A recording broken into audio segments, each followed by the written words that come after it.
வணக்கம். நமது ஏவுகணை டிவியில் தொடர்ந்து ஊழலுக்கு எதிரான நிறைய விஷயங்கள் நம்ம போட்டுட்டு வரோம். அதில் இப்போ குறிப்பாக தமிழுக்காக தொடங்கப்பட்ட தமிழ் பல்கலைக்கழகம் எப்படி ஊழலில் புரையோடி போய் உள்ளது என்பதை பற்றி நிறைய வீடியோ போட்டிருக்கோம். ஆனால் இதனால் எந்தவித மாற்றமும் ஏற்படலை. இப்போ என்ன ஆயிடுச்சுன்னா, தற்போது ஒரு இறுதி கட்டத்தை எட்டியுள்ளது. இதை வரலாற்றை மொத்தமாக நம்ம ஒரு 2 வீடியோவில் சொல்லலான்னு நான் முடிவு பண்ணியிருக்கேன். ஏன்னா இதை பற்றி பேசுகிறதுக்கு நிறைய விஷயங்கள் நமக்கு இருக்குது. இந்த விஷயங்களை முழுமையாக சொல்லணுங்கிறதான் என்னோட அவா.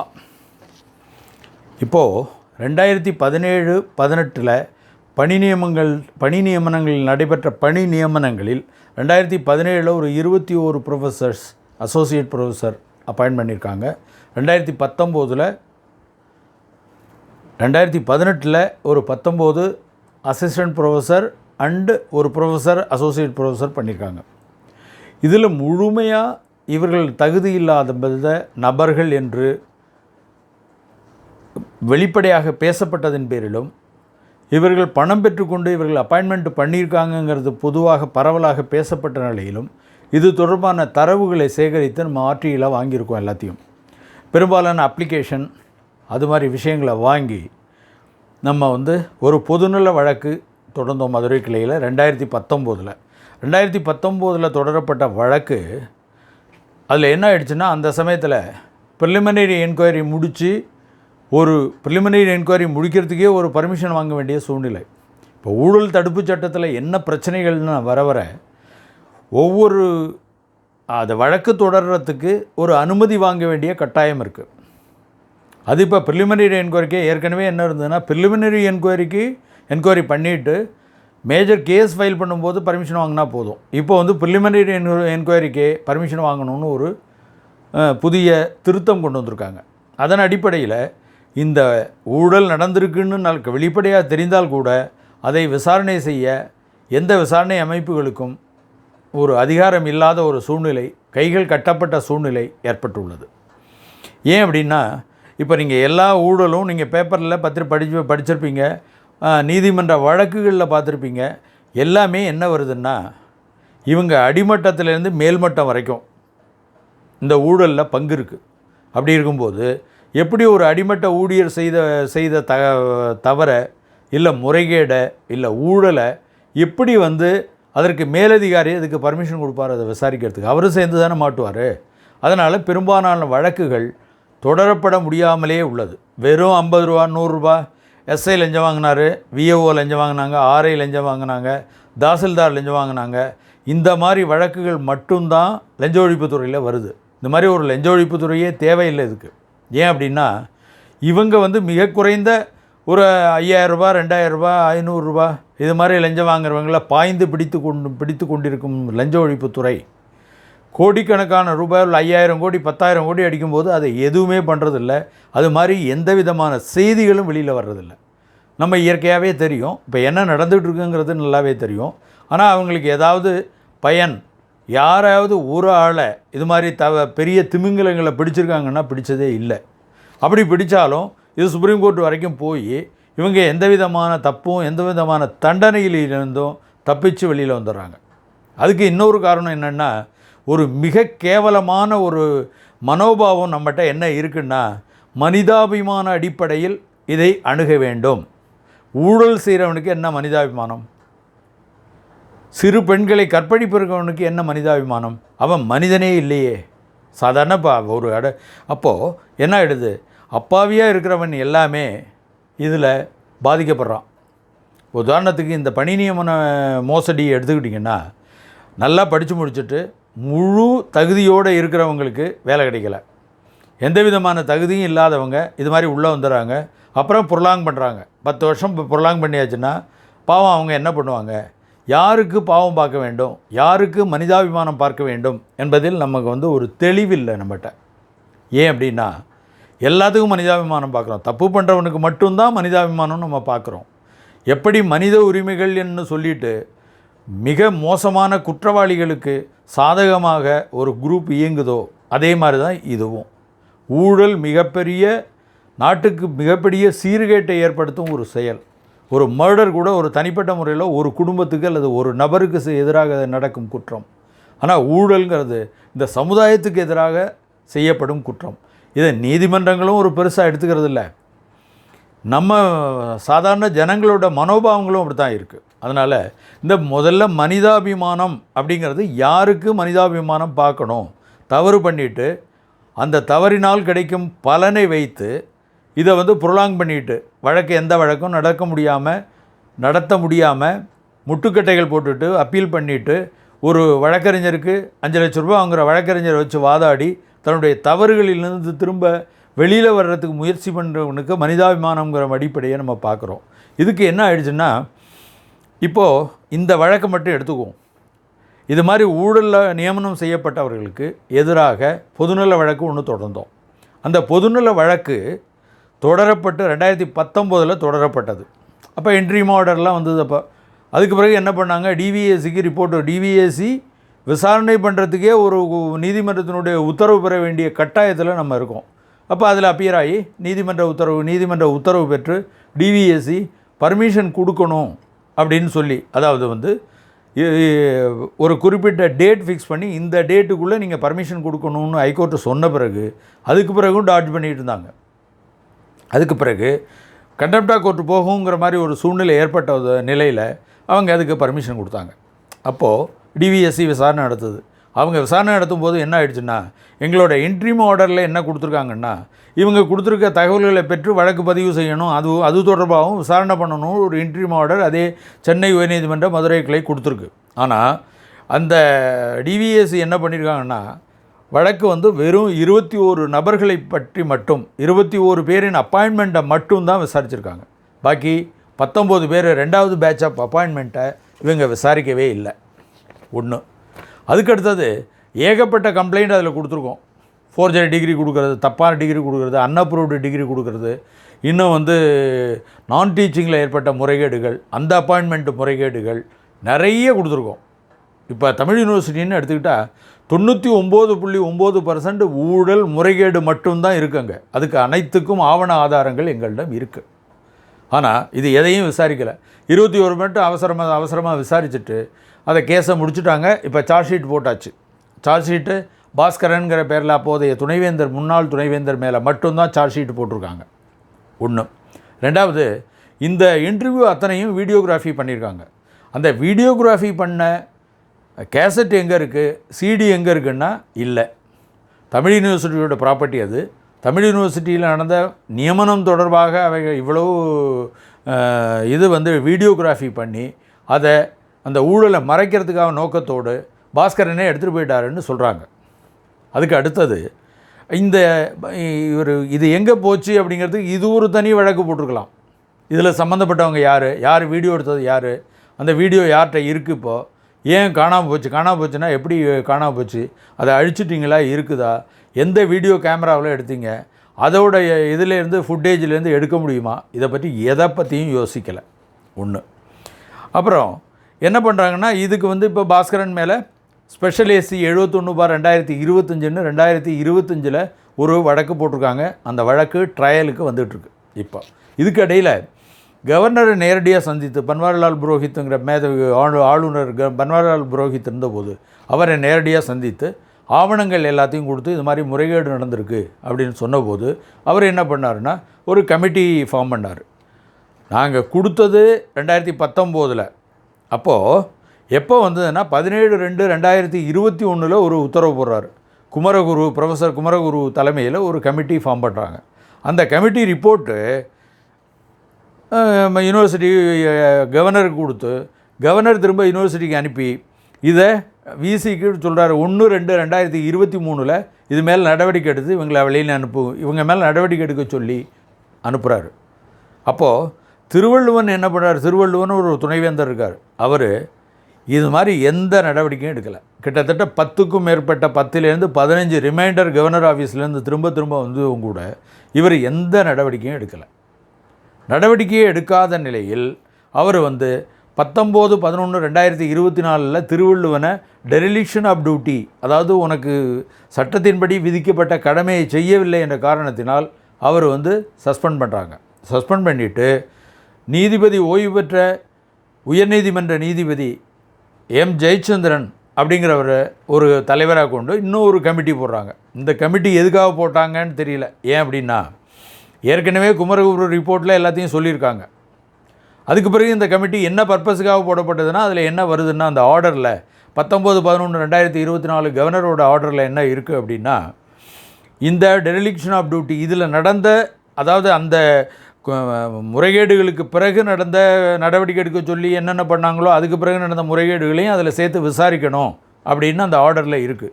பட் என்ன காரணம்னு தெரியல, அதை பற்றி எதுவுமே விசாரிக்கலை. ஏன் திருவள்ளுவன் வந்து இது மாதிரி நடவடிக்கை எடுக்கலைன்னு சொல்லி அவர் மேலே இந்த இப்போ 2 வருஷம் கிட்டத்தட்ட 23லேருந்து 24 கிட்டத்தட்ட 2 வருஷம் 1/2/2023லேருந்து 19/11/2024 வரைக்கும் கிட்டத்தட்ட 2 வருடம் இவங்களுக்கு சம்பளம் வந்து இப்போ கிட்டத்தட்ட ஒரு 15 கோடி ரூபாய் கொடுத்துருக்காங்க. இந்த சம்பளம் கொடுத்ததுக்கு காரணம் திருவள்ளுவனோட செயல்படாத தன்மை. அது மேலேயும் எந்த நடவடிக்கையும் எடுக்கலை. அதை வந்து ஒரு விசாரணையும் நடத்தலை, விசாரணை வரம்புக்குள்ளேயே வரல. ரெண்டாவது, டிவிஎஸ்சி ஒரு ப்ரிலிமினரி என்கொயரி பண்ணி ஒரு ரிப்போர்ட் கொடுத்துருக்கு. அதில் சில டிவியேஷன்ஸ் கொடுத்துருக்கு, இது பண்ணலை அப்படின்னு. அதுக்கடுத்தது குமரகுரு அறிக்கையில் ஒரு ரிப்போர்ட்டில் சில விஷயங்கள் இருக்குது. இந்த 2 விஷயங்களையும் விட்டுட்டு இந்த நீதிபதி ஜெயச்சந்திரன் கமிட்டி என்ன கொடுத்துருக்குன்னா, வெறும் ஏஜ், இவர் வந்து குவாலிஃபிகேஷன் பிஜி டீச்சிங் இருக்கா இல்லையா அப்படிங்கிறத மட்டும் எடுத்து அதை மட்டும் இந்த ரிப்போர்ட்டில், பழைய ரிப்போர்ட்டை பற்றி எந்த விதமான குறிப்பும் இந்த ரிப்போர்ட்டில் இல்லை, இவர் கொடுத்துட்றாரு. இந்த ரிப்போர்ட் மேலே மறுபடியும் நடவடிக்கை எடுக்க சொல்லி கவர்னர் மறுபடியும் டைரக்ஷன் கொடுக்குறாரு. அதுக்குள்ளே இந்த விசி இன்சார்ஜ் கமிட்டி வந்துடுது. அதுக்கு ராஜாராமன் தமிழ் வளர்ச்சித்துறை செயலாளர், அருள்னு தமிழ் டெவலப்மெண்ட் டைரக்டர் அவர், இவங்க உள்ளிட்ட கொஞ்சம் பேர் வெளியிலேருந்து கொஞ்சம் பேர் போட்டு ஒரு 5 பேர் விசி இன்சார்ஜ் கமிட்டின்னு போடுறாங்க. அந்த விசி இன்சார்ஜ் கமிட்டிக்கு டைரக்ஷன் கொடுத்துருக்காரு. யார்?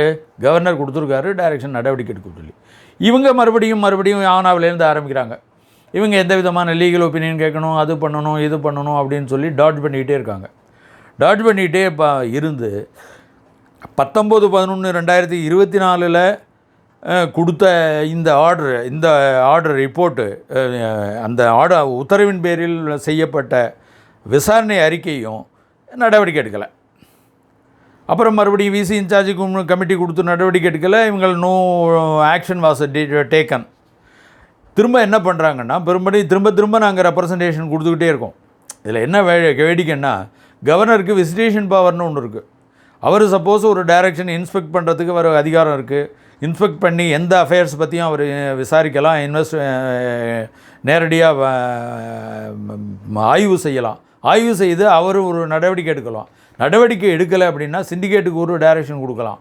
சிண்டிகேட்டும் நடவடிக்கை எடுக்கலைன்னா ஒரு தனிநபரையோ ஒரு கமிட்டியோ போட்டு அவரே ஒரு அப்பாயிண்ட் பண்ணி அவரோட டைரக்ஷனை நடவடிக்கை எடுக்க சொல்லலாம். அதையெல்லாம் செய்யலை கவர்னர். திரும்ப டைரக்ஷன் இவங்களுக்கு மறுபடியும் ரிமைண்டர் அனுப்பிச்சிக்கிட்டே இருக்கிறார்.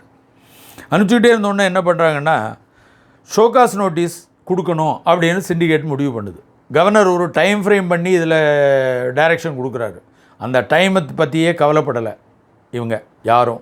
ஏன் அப்படின்னா, இந்த தமிழ் பல்கலைக்கழகத்தினுடைய பதிவாளராக இருக்கிற பன்னீர்செல்வங்கிறவர் டிஆர் போஸ்ட்டுக்கே அவர் தகுதி இல்லை, அவருக்கு வந்து என்ன குவாலிஃபிகேஷன் இல்லைங்கிறதெல்லாம் எழுதி அது தொடர்பாக ஆர்டிஎல்லாம் நாங்கள் கேட்டுக்கிட்டே இருக்கோம்.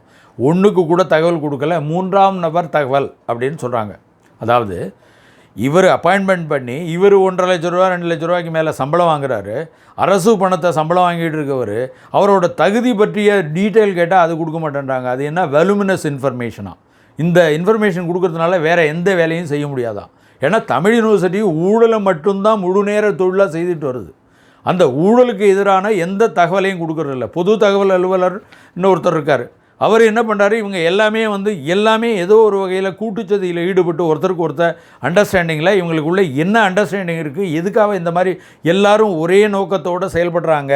அதாவது இந்த ஊழலுக்கு எதிரான எந்த விதமான குரலையும் ஒடிக்கணும், இதை வந்து ஊழலுக்கு எதிரான குரலையும் முறிச்சு போட்டுடணும், அது மாதிரி யாரும் இதுக்கு வரக்கூடாது அப்படிங்கிற ஒரு சூழ்நிலையில் அனைத்து அதிகாரிகளும் ஏன் செயல்படுறாங்கன்னு எனக்கு தெரியல. அவங்கள இணைக்கிற ஒரு கோடு என்னன்னு தெரியல. இதில் இவங்க இதுக்குள்ளே வேறு ஏதாவது ஊழல் இருக்குதா, இதை வந்து அரசாங்கம் தான் கண்டுபிடிக்கணும். இவங்க ஏன் இப்படி பண்ணுறாங்க? ஏன்னா பொது தகவல் அலுவலர் அதுக்கு ஒரு எக்ஸம்ஷன் கொடுத்துருக்காங்க. அந்த எக்ஸம்ஷன் அடிப்படையில் தான் அவர் நிறுத்த முடியும், இந்த தகவலை கொடுக்க முடியாதுன்னு சொல்ல முடியும். இவங்க புதுசாக கண்டுபிடிக்கிறாங்க. அதாவது தகவல் ஆணையங்கள் சில சமயத்தில் வலுமினஸ் இன்ஃபர்மேஷனை வித்தவுட் ஜஸ்டிஃபிகேஷன், அதாவது ஒருத்தர் பேசாமல் உட்காந்துக்கிட்டு எதையாவது ஒன்று கேட்டுக்கிட்டு இருக்காரு அப்படின்னா அவருக்கு கொடுக்க வேண்டியதில்லை. வலுமினஸ் இன்ஃபர்மேஷன் இவங்க இன்ஃபர்மேஷன் தயார் பண்ணுறது கஷ்டன்றதை சொல்லலாம். ஆனால் இது அப்படி இல்லை. ஒவ்வொரு இன்ஃபர்மேஷன் நம்ம கேட்கும் போதும், இப்போ பன்னீர்செல்வனோட அப்பாயின்மெண்ட்டு தப்பு, அது தொடர்பான இன்ஃபர்மேஷன் கேட்டால் தனிநபர் இன்ஃபர்மேஷன் கொடுக்க முடியாது.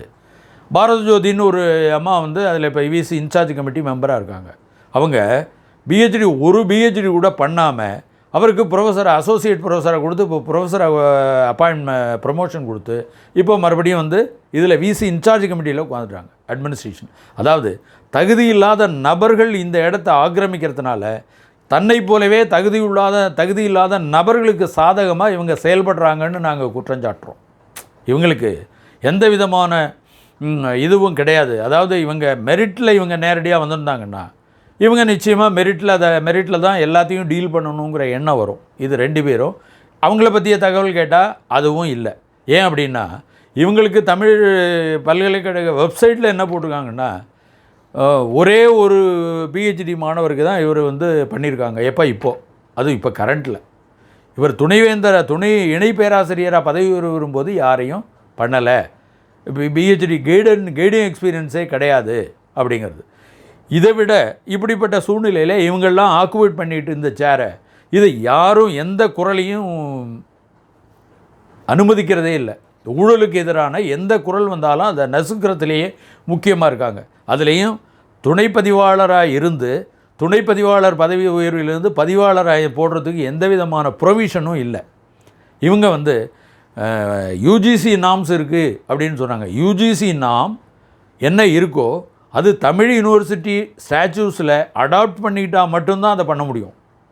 இவங்க எங்கே வேணாலும் அமெரிக்காவில் இது மாதிரி ஒன்று இருக்குது, ரஷ்யாவில் இது மாதிரி இருக்குது, கச்சத்தீவில் இது மாதிரி இருக்குது அப்படின்னு இது மாதிரி ஏதாவது ஒன்று சொல்லி, அதாவது தமிழ் பல்கலைக்கழகத்துக்குன்னு ஒரு ஸ்டாச்சு இருக்கும்போது, தனி சட்டம் இருக்கும்போது, அந்த சட்டத்தில் சொல்லப்படாத விஷயங்கள் குறித்து தான் தமிழ்நாடு அரசு விதிமுறைகளே பொருந்தும். ஆனால் இவங்க பதவி வாங்கிறதுக்கு எதை வேணாலும் சொல்லிக்கிறாங்க, அடித்து விட வேண்டியது.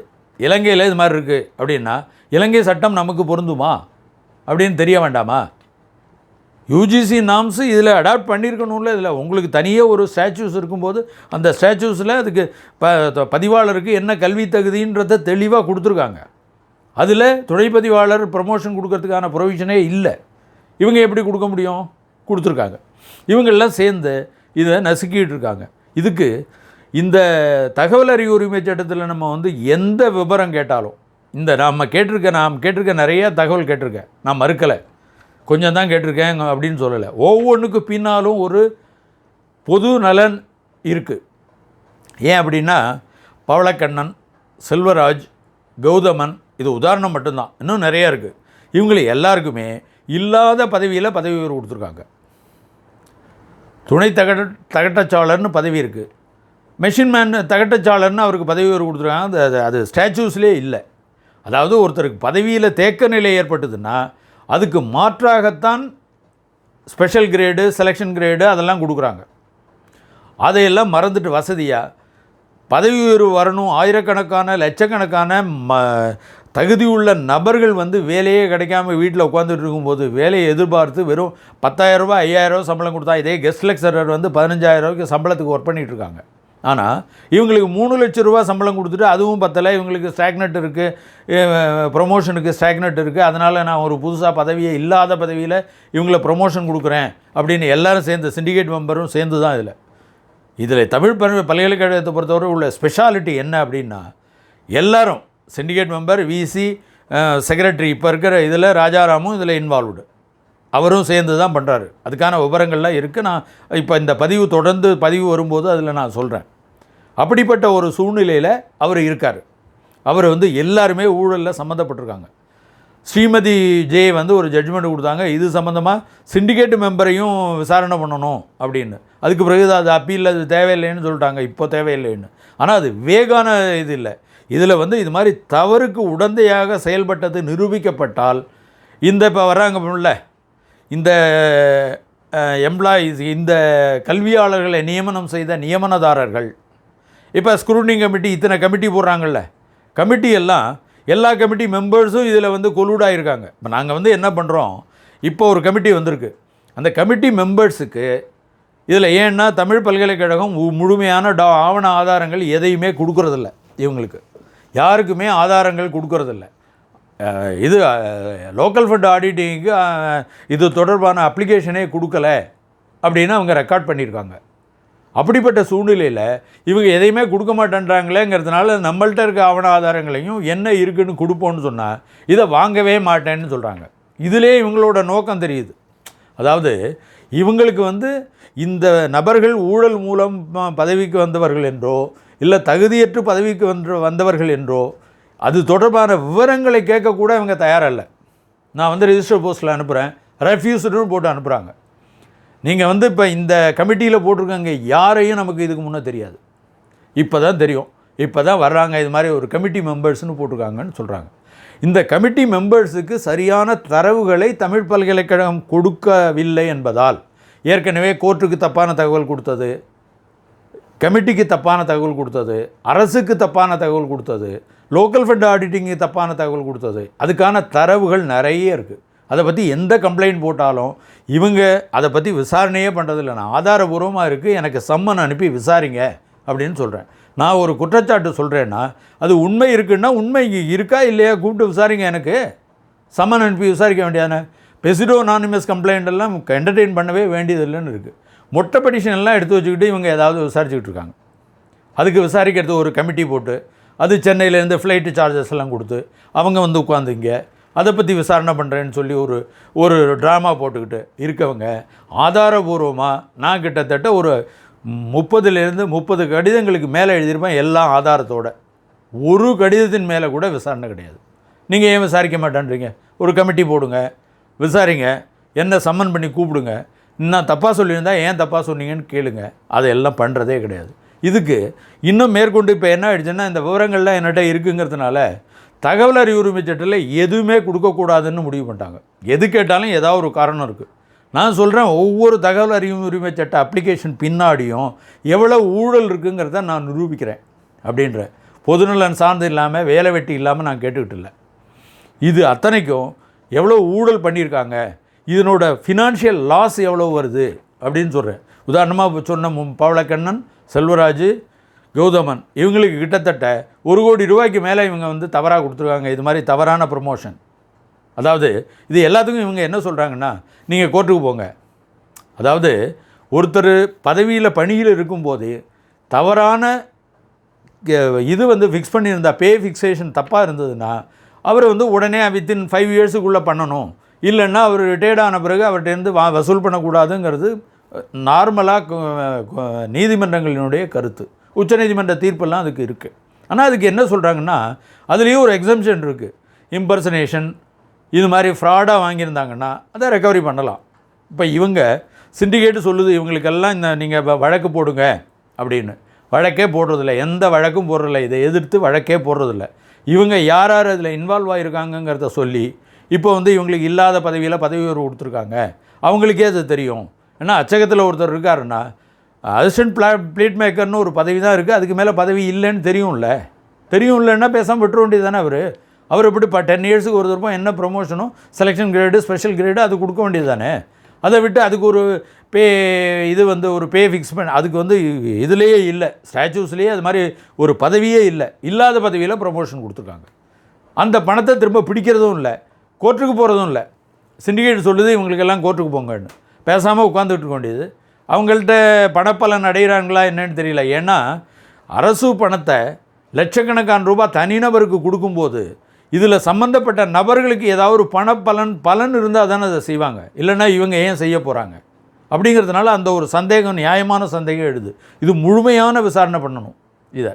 அதனால் இந்த தகவல்கள் எல்லாமே கொடுக்குறதில்ல. இப்போ அப்புறம் அங்கே பொது தகவல் அலுவலர் மேலே கிரிமினல் கேஸே ஃபைல் பண்ணலாம்னு இருக்கும். இந்த இதில் இத்தனை ஊழல்லையும் அவர் சம்மந்தப்பட்டிருக்காரு. 120V கிரிமினல் கான்ஸ்பிரசியில் இந்த தகவலை திட்டமிட்டு இது ஊழல் நடக்கிறது வெளியில் தெரிஞ்சிடுங்கிறதுனால மறைக்கிறாரு அப்படின்னு ஒரு வழக்கு போடலான்னு இருக்கும். ஏன்னா இவர் எதை கேட்டாலும் இந்த மாதிரி சொல்லணும். 8 எக்ஸம்ஷன் இருக்குது. அந்த தகவல் உரிமை சட்டத்திலே எக்ஸம்ஷன் எதுன்னு இருக்குது. அதுக்கடுத்தது எவ்வளோ இன்ஃபர்மேஷன் கேட்டாலும் அது பொதுநலன் சார்ந்ததாக இருந்தால் அதை கொடுக்கணும். நான் இப்போ ஒவ்வொன்றுக்கும் பொதுநலன் சார்ந்த விஷயம், இதில் எவ்வளோ லாஸ் ஆகிருக்கு யூனிவர்சிட்டிக்கு, என்னென்ன முறைகேடு நடந்திருக்குங்கிறத நம்ம தனிப்பட்ட முறையில் இது எல்லாத்தையுமே ஒவ்வொரு தகவல் அறிவு உரிமை சட்ட அப்ளிகேஷனுக்கும் பின்னால் என்ன இருக்குங்கிறத நான் சொல்ல போகிறேன். வழக்கு நீதிமன்றத்தில் அது வழக்கு போட்டு இவர் வேணும்னு திட்டமிட்டு தான் மோசடியாக தான் இவர் கொடுக்குறாரு. ஏன்னா இந்த ஊழல் ஜோதியில் இவரும் ஐக்கியமாகி பொது தகவல் அலுவலர் என்ன செய்யணும், தனக்கு சட்டத்தின்படி என்ன செய்யணுங்கிறத விட்டுட்டு இவர் பாட்டுக்கு எல்லாத்துக்கும் பிளைண்டாக மறுத்துக்கிட்டு இருக்காரு. அதுபோல் இப்போ தகுதியற்ற இவங்களுக்கெல்லாம் மறுத்துட்டாருங்கிறத சொன்னோம். அடுத்தது ஷோகாஸ் நோட்டீஸ் கொடுக்கணும்னு சிண்டிகேட் சொன்னதற்கு வரேன். இந்த தகுதியற்ற நியமனதாரர்களுக்கு ஷோகாஸ் நோட்டீஸ் கொடுத்து நடவடிக்கை எடுங்க 2 மாதத்துக்குள்ளே அப்படின்னு.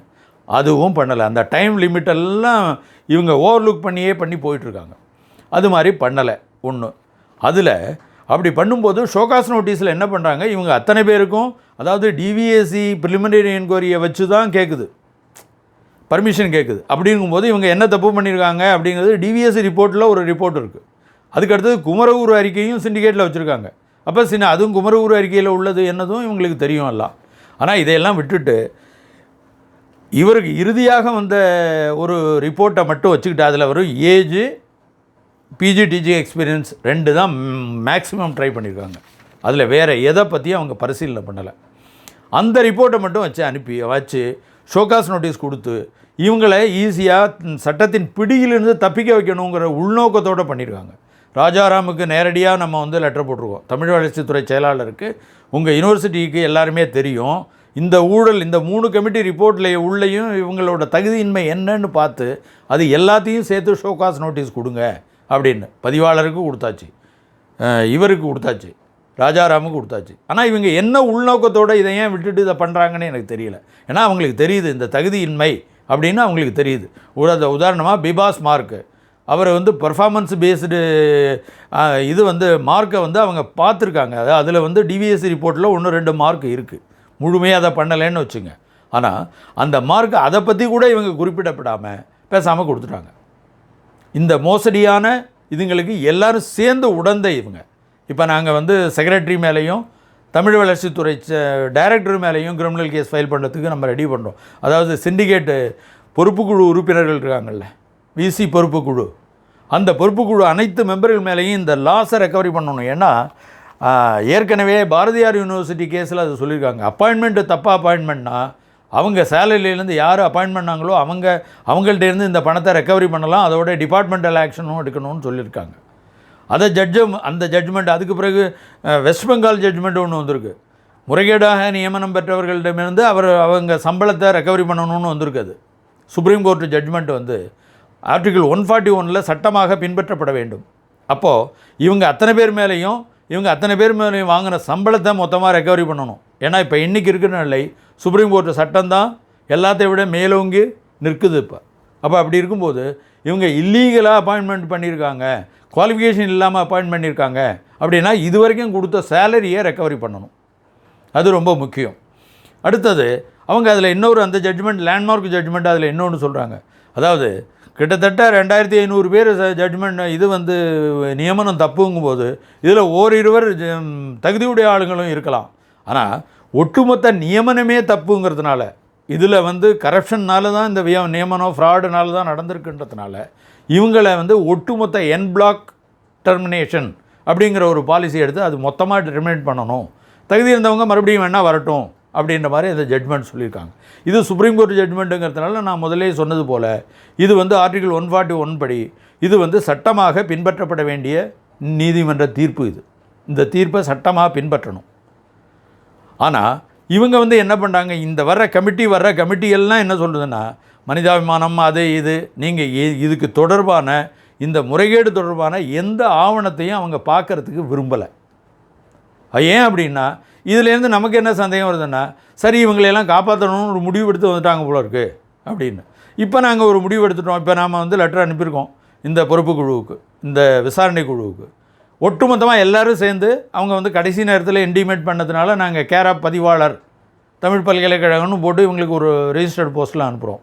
இவங்களுக்கும் எங்களுக்கும் எந்த விதமான அறிமுகமும் கிடையாது, விரோதமும் கிடையாது. இவங்க அசிய விசாரணை குழு உறுப்பினருங்கிற முறையில் தான் இவங்களுக்கு நாங்கள் அனுப்புகிறோம்.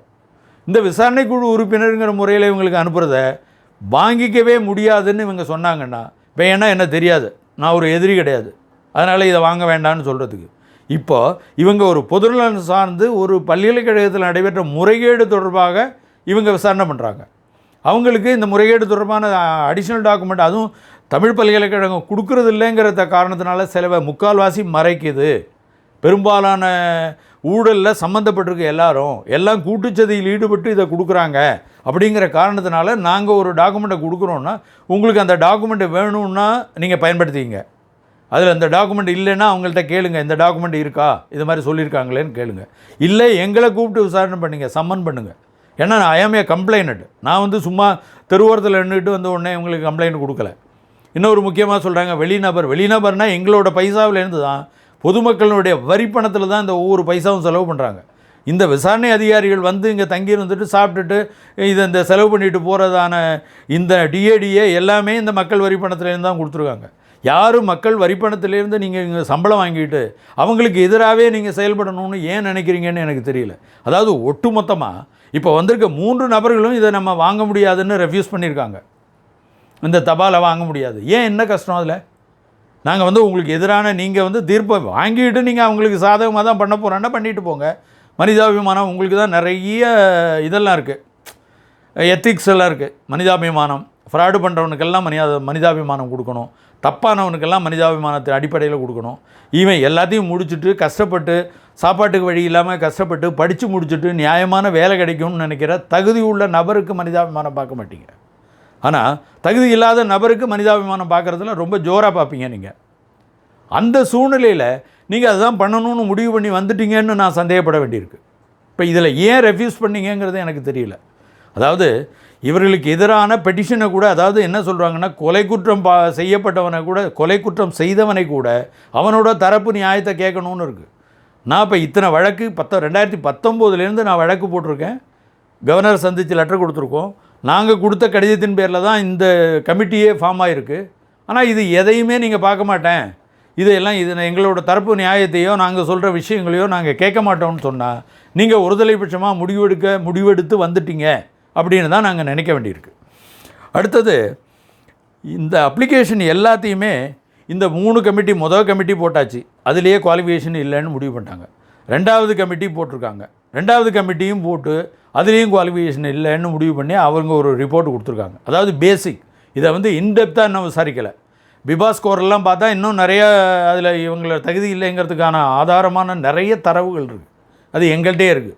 இவங்களுக்கு என்னென்ன மார்க் என்ன போட்டிருக்காங்க, இதில் வந்து எப்படி இந்த செலெக்ஷன் நடந்திருக்கு அப்படிங்கிறதெல்லாமே நிறைய தவறான விஷயங்கள்ங்கிறதுக்கு எங்கள்கிட்ட தரவுகள் இருக்குது. ஆனால் இவங்க பேசிக்காக ஏஜ் லிமிட் இருக்கே, ஏஜ் லிமிட்லேயே நிறைய பேர் அடிபட்டு போயிட்டாங்க.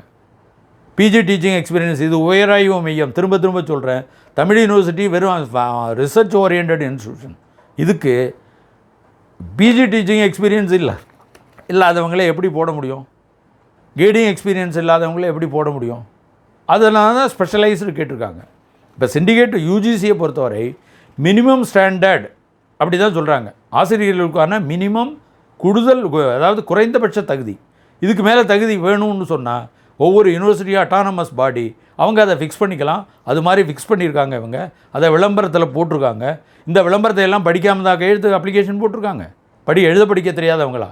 அப்போ இவங்களுக்கு முன்னே தெரியுது நமக்கு இந்த தகுதி இல்லை, எனக்கு பிஜி டீச்சிங் எக்ஸ்பீரியன்ஸ் இல்லை, கைடிங் எக்ஸ்பீரியன்ஸ் இல்லை, அதனால் என்ன செலக்ட் பண்ண முடியாது அப்படின்னு அவங்களுக்கு தெரிஞ்சுக்கிட்டே தான் அப்ளிகேஷன் போட்டிருக்காங்க. ஏன்னா முன்னே ஒரு ஒப்பந்தம் ஆயிடுச்சு, நீ போடு, ஒன்றை நான் செலக்ஷன் பண்ணிடுறேன் அப்படின்னு. அதனால தானே இவங்க தகுதி இல்லைன்னு தெரிஞ்சுக்கிட்டே போடுறாங்க.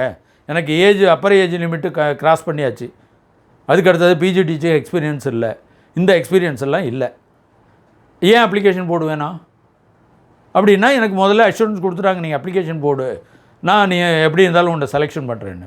அப்போ இது கூட்டுச்சதியின் மூலமாக நடந்தது. இவங்க வந்து சொல்ல முடியாது, நிர்வாகம் செலக்ட் பண்ணிடுச்சு, நாங்கள் என்ன பண்ண முடியும். இது அதிமேதாவிகள் இதில் என்ன அப்படின்னா, இது தொடர்பான விசாரணை செய்யும் அதிமேதாவிகளே இதை சொல்கிற மாதிரி தெரியுது, வெளியில் சொல்கிறாங்க. அவங்க என்ன பண்ணுவாங்க, நிர்வாகம் பண்ண தப்புக்கு அப்படின்னு. இது மாதிரி தகுதியுடைய நபர்களை, இது மாதிரி அடிப்படை அறிவு கூட இல்லாத நபர்களை இது மாதிரி போட்டு என்ன பண்ண முடியும்னு நினைக்கிறேன். இதில் என்ன நடந்திருக்குங்கிறத பற்றியே தெரியாமல் இவங்க நிர்வாகம் செலக்ட் பண்ணிவிட்டு நாங்கள் என்ன பண்ண முடியும், இவங்க என்ன பண்ணுவாங்க, பாவம் 10 வருஷம் ஒர்க் பண்ணிட்டாங்க. 10 வருஷம் யார் நடவடிக்கை எடுக்காமல் நிறுத்தி வச்சது யார்?